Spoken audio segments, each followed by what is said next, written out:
This program is brought to you by Link TV for educational and non-commercial use only.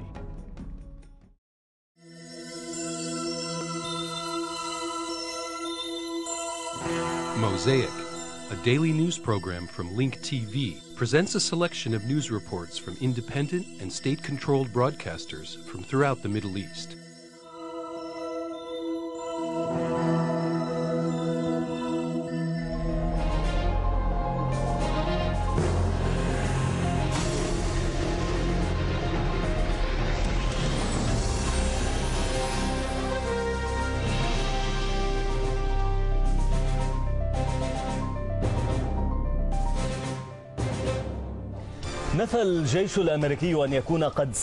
The U.S. military denied it has allowed its forces in Afghanistan to give out copies of the Bible, translated into Afghan languages, to the local residents. Al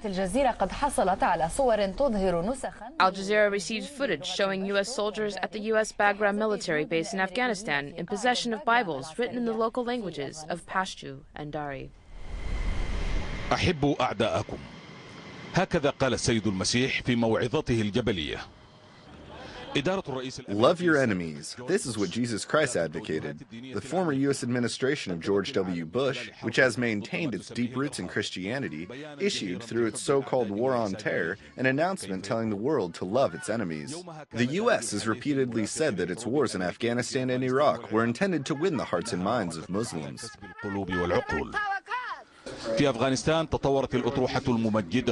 However, the U.S. mission in Afghanistan was turned into a different task, namely, bringing victory to Afghanistan. The U.S. Bagram military base near the Afghan capital, Kabul, is one of the largest U.S. military bases in the country.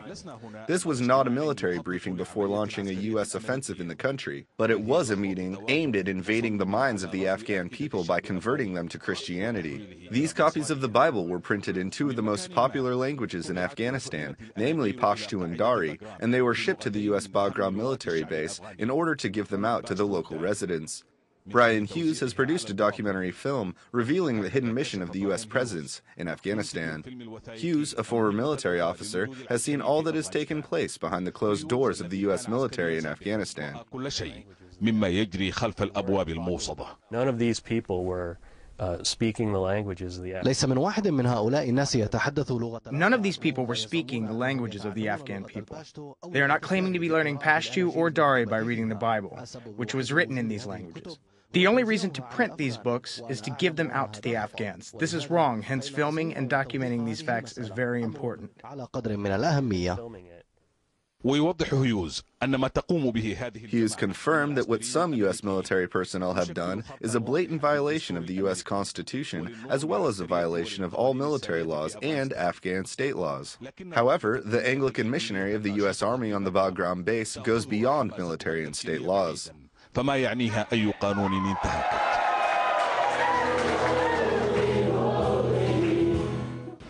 Advocate in the name of Christ. Our duty is to be His witness. Does this mean we are missionaries? Yes, we are missionaries. With a great deal of religious enthusiasm, this is what the head of the Archdiocese has further said. The special military forces are on a manhunt mission, and we as Christians are doing the exact same thing. We are on a manhunt mission for the sake of Christ. Yes, we're on a manhunt mission. Let the missionaries of the sky run after them and bring them to the kingdom of Christ. This is what we will do, and this is our mission. Major General Emmett Ferner, who is an archbishop in the U.S. Army and who led his own missionary group, visited a local hospital where he expressed sympathy and support for the Afghan women. This is a crusade on terrorism. This phrase was part of a speech given by former U.S. President George W. Bush in the aftermath of the September 11th attacks, which the U.S. repeatedly tries to downplay. Having said that, it will be very difficult to prove that the U.S. soldiers in Afghanistan need to worship God in the languages of Pashto and Dari in order to fulfill their spiritual needs.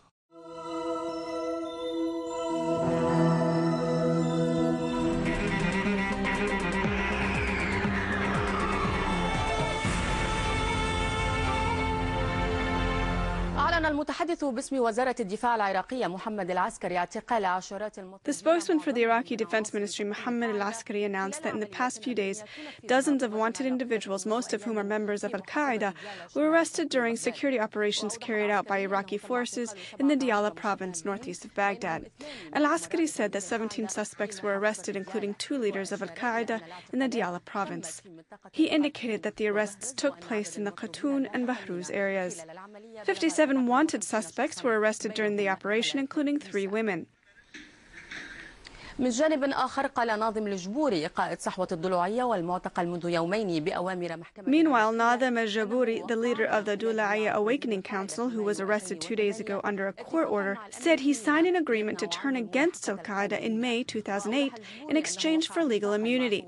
Jaburi explained that he signed an agreement with the U.S. forces which gave him the highest guarantees of immunity from prosecution. U.S. and Iraqi forces arrest Nazim Jaburi, his brother Yasser, and another brother Dhakir in Dhulaiya.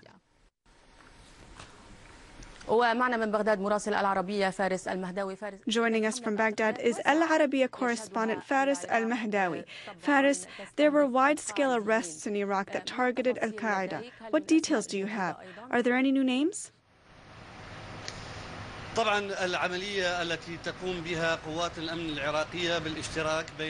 Of course, the operation carried out by the Iraqi security forces with the participation of the police and the Iraqi army in the Diyala province was dubbed Bashair al-Khair al-Thaniya, or the second good deed. It is in its 4th consecutive day. It is known that the first Bashair al-Khair took place at the end of July last year, when the Iraqi government decided to arrest a cell in Al-Qaeda stronghold in the rebellious Diyala province.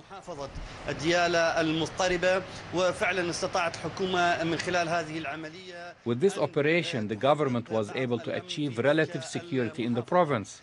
In the past few weeks, the Diyala province witnessed many suicide attacks, one of which targeted the U.S. forces, wounding and killing many Americans who were on foot patrols near the city of Baquba.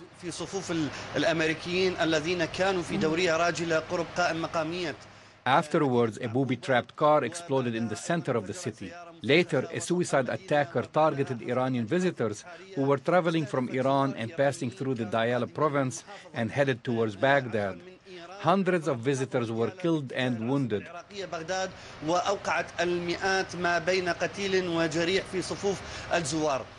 This is a return to the first security zone. Some people are saying that the Diyala province is the first security zone.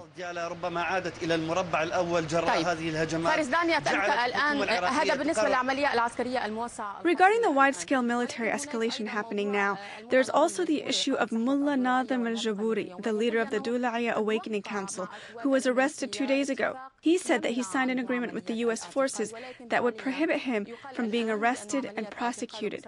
However, it's been reported that he has been arrested under a court order for carrying out killings and kidnapping operations. What about this?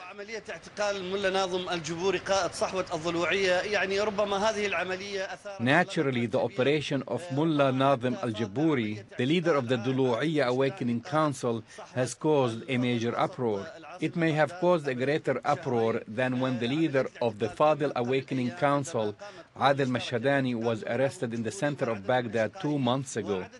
The arrest of Jaburi, his brothers, his bodyguards and followers took place 2 days ago by joint forces in Dhulu'iyya.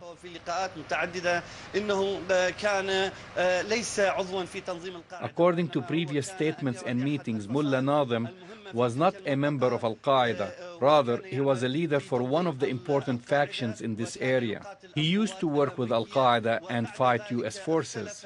Then he had major differences with members of the organization, forcing him to lead an armed group to fight it.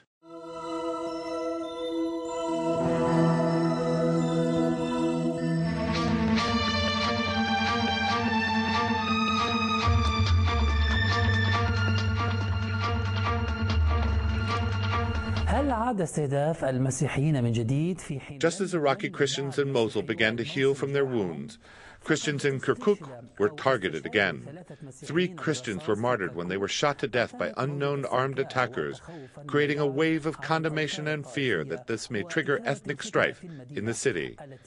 A funeral procession was held today for the martyrs. More details in the following report. Once again, cowards have targeted Christians in Kirkuk. The city has again witnessed a crime in which 3 Christians were killed. They were the victims of a violent armed attack while they were inside their home. They were fatally shot in the head and shoulders. Today, people in Kirkuk held a funeral procession for the martyrs.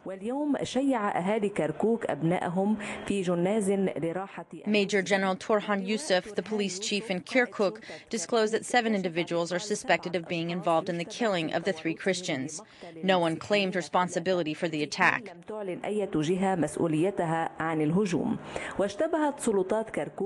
Officials in Kirkuk and leaders of the Christian community in Iraq suspect that armed men from the Al-Qaeda organization are behind these attacks, with the objective of inflaming ethnic strife in the city.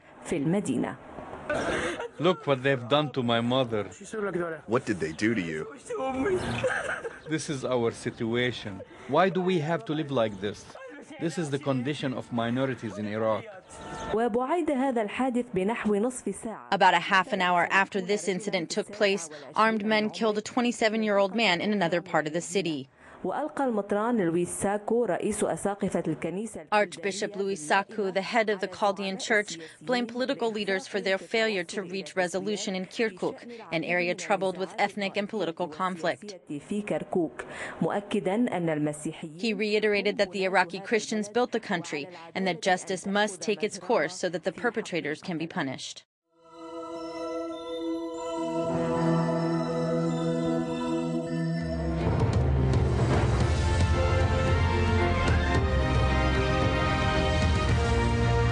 Condoleezza Rice has dismissed accusations that when she was the U.S. National Security Advisor, she approved the use of torture. Well, the former Secretary of State caused a storm when she said if harsh interrogation techniques were authorized by the president, then they weren't illegal. Monica Villamizar asked her about her controversial statements.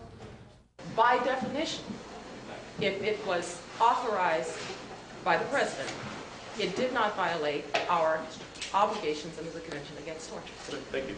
This remark in response to a student's question about waterboarding at California's Stanford University set off a controversy last week, with some in the U.S. media comparing it to President Nixon saying that when a president does something, it is not illegal. In her first appearance in Washington since leaving government, Al Jazeera asked former Secretary of State Condoleezza Rice about that statement. He said that waterboarding, because it was authorized by the president. With these kids, all right? I know, but everybody wants to know. Go ahead. Yes, ma'am. Yes. Because waterboarding was authorized by President Bush, it does not represent a violation of any conventions against torture? No, actually, let me be very clear. Thank you. The president said he would not authorize anything that was illegal. It was not legal because he authorized it. It was because he said he would do nothing legal, and the Justice Department and the Attorney General said that it was legal. Recently declassified congressional documents show that Rice approved the CIA plan to waterboard detainees, applying the technique of simulating drowning on them. She's certainly changing her story. Either way, this is a serious problem for her. In the documents that have come out that have been declassified, it's her name that is there, either authorizing or, as she puts it, conveying the authorization. Well, conveying the authorization from whom? She only worked for one person.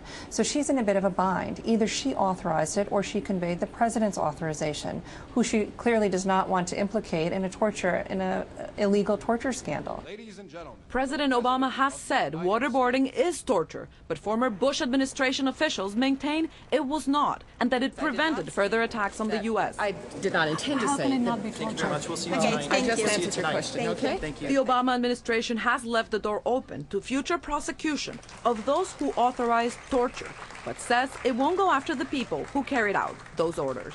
Monica Villamizar, Al Jazeera, Washington.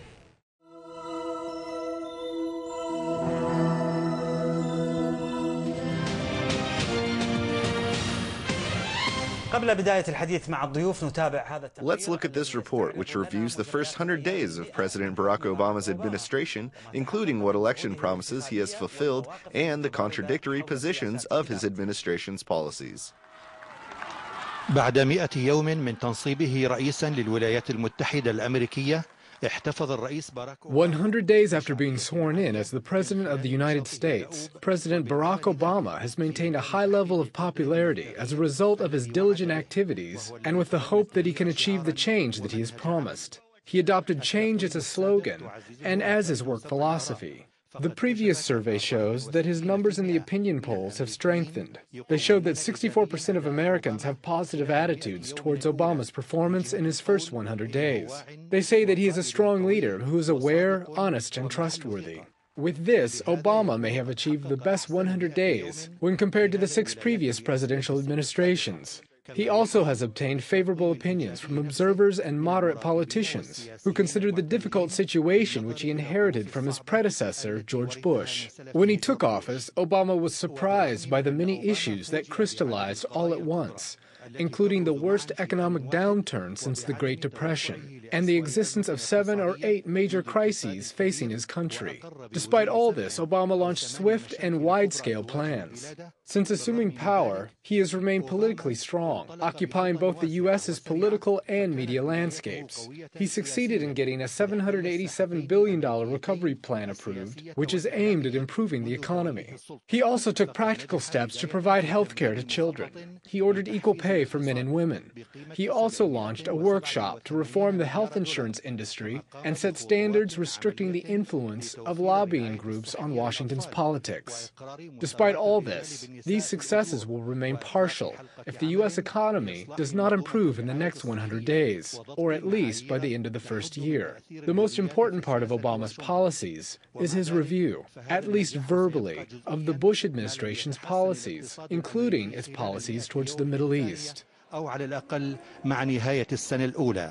لكن الأهم في سياسة أوباما هو مراجعته لسياسة إدارة He appointed George Mitchell as a Middle East envoy on the second day after assuming office. He repeatedly announced his commitment to working on achieving a two-state solution, calling for a new era of relations with the Muslim world based on mutual interest and respect. He has also ordered the withdrawal of U.S. forces from Iraq and disavowed torture, which was widely practiced during the Bush era. الاحترام المتبادل والشروع في سحب القوات الأمريكية من العراق والتخلي عن التعذيب الذي He ordered the closure of the Guantanamo Bay prison. In addition, he is using a new approach in the U.S. policy towards Iran and Cuba. تجاه إيران وكوبا وتصر واشنطن أوباما على احتكارها مركز القوة الأولى. Obama insists that Washington must be the top power in the world. At the same time, Obama wants to couple this non-negotiable objective with American values. مبدئين للسياسة الخارجية هما الدبلوماسية والتنمية. U.S. Secretary of State Hillary Clinton defined the two principles of the U.S.'s foreign policy. They are diplomacy and development. Perhaps here is where there is a difference with the previous administration, a difference over the means, but not on the desired results. There are a group of real obstacles that Obama faces, including the swearing in of Benjamin Netanyahu as the Prime Minister of Israel, the possibility of an Israeli attack on Iranian nuclear facilities, how to get out of the Iraqi and Afghan quagmires, and how to deal with the North Korean nuclear file and its long-range missiles. These are the most important, complex challenges facing the Obama administration, which has been strong and moving with momentum in its first 100 days. Obama says that his country is beginning to improve and rebuild itself, and that there is a silver lining of hope on the horizon, even though he still has many decisions to make and a lot of hard work ahead.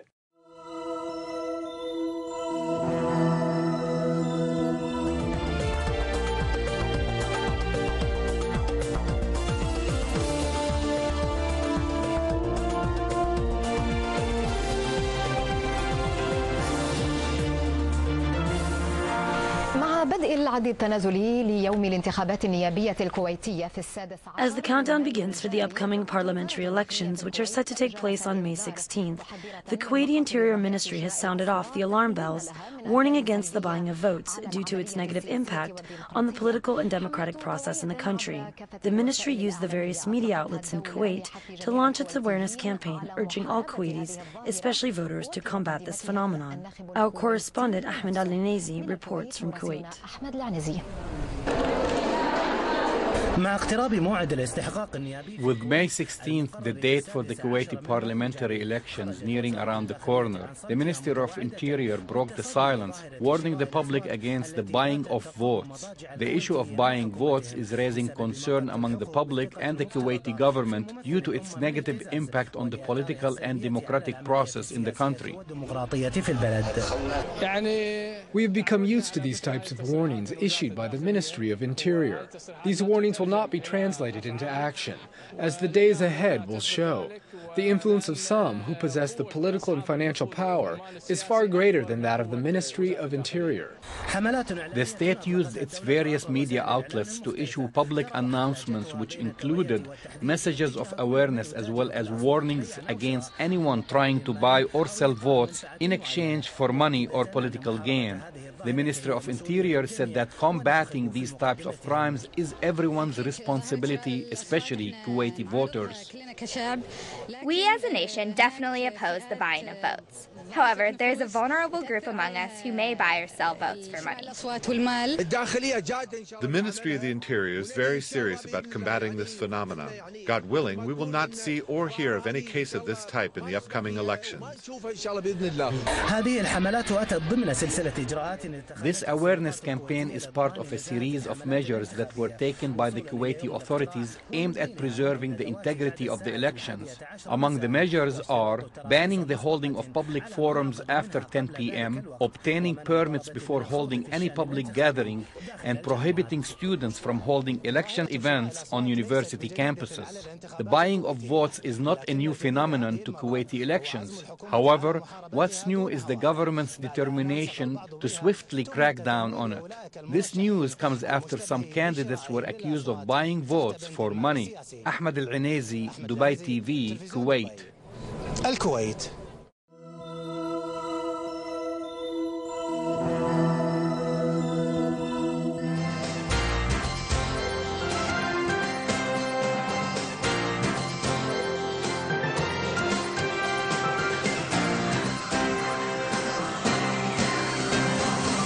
Have arrested a suspect in yesterday's stabbing attack in Ramat Gan, and the suspect is being held for questioning. Authorities said the attacker followed a soldier as he was getting off a bus, then stabbed him in the neck and fled the scene. The soldier is recovering at Ikhilaf Hospital in Tel Aviv. At this point, police are treating the stabbing as a nationalistic attack. Following the assault, dozens of Palestinians who are in Israel illegally were arrested in the Tel Aviv area. President Shimon Peres is in Washington and just minutes ago concluded an address to the Israeli lobby AIPAC, in which his primary focus was the Iranian nuclear issue. Let's listen now to what he had to say. Let me be clear. The fanatic rulers of Iran are on the wrong side of history. Actually, they are out of history. They are against history. We have respect for the Iranian people and its tradition. Historically, Iran sought to enrich mankind. Today, alas, Iran rulers want to enrich uranium. What for? In addition to their nuclear option, they invest huge capital in long-range missiles. Iran is not threatened by anybody. But they need it. Iran funds and arms Hezbollah in Lebanon and Hamas in Gaza to spread divisions in Lebanon and among the Palestinians. Divisions, terror, trying to impose a foreign and violent idolatry. Their agents target Americans, Europeans, Arabs, and other people.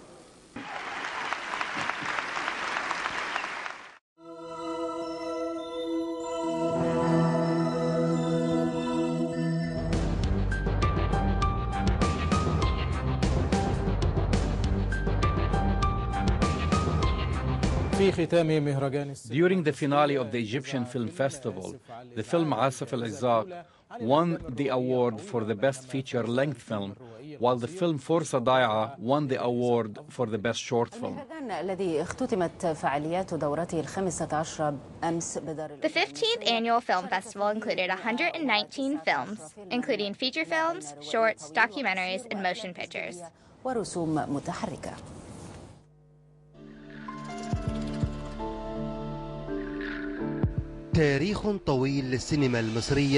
The long history of Egyptian film was exemplified in these artistic paintings created by the distinguished producer Walid Aouni.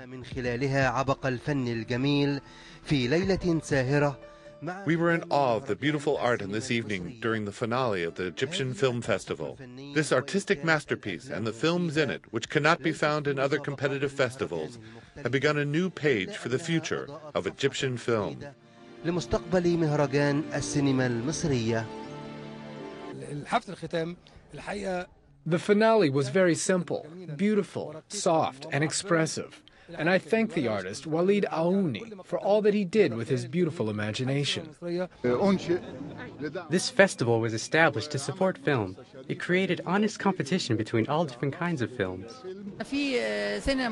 There are Egyptian films that give you optimism, and there are some that deserve awards. تنوعت جوائز المهرجان في دورته الخامسة عشرة. There were all different types of awards at the 15th Annual Egyptian Film Festival, ranging from certificates of honor to statuettes of 5 symbols of Egyptian cinema to awards for participating films, which totaled 34. حيث اقتنص فيلم آسف على الإزعاج الجائزة الأولى للمهرجان. The film, Asif al-Izzaq, was the top winner of the festival. The second and third spots were won by Brukia Al-Ain and Basra.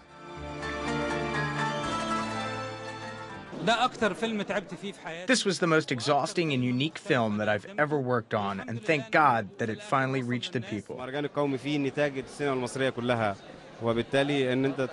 The National Festival embraces all Egyptian films, and the fact that I received the award for Best Director in Egypt 2 years in a row is a great honor for me.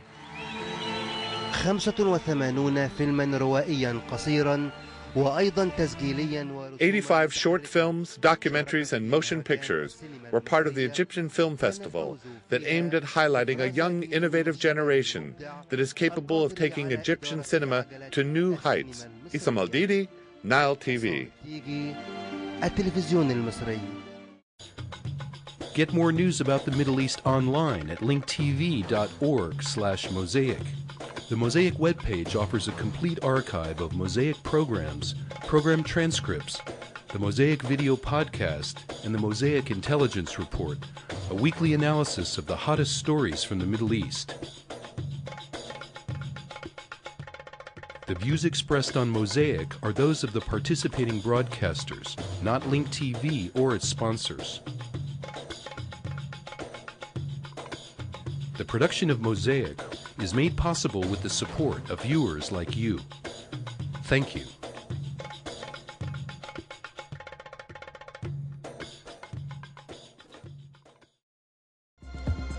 This program is brought to you by Link TV for educational and non-commercial use only.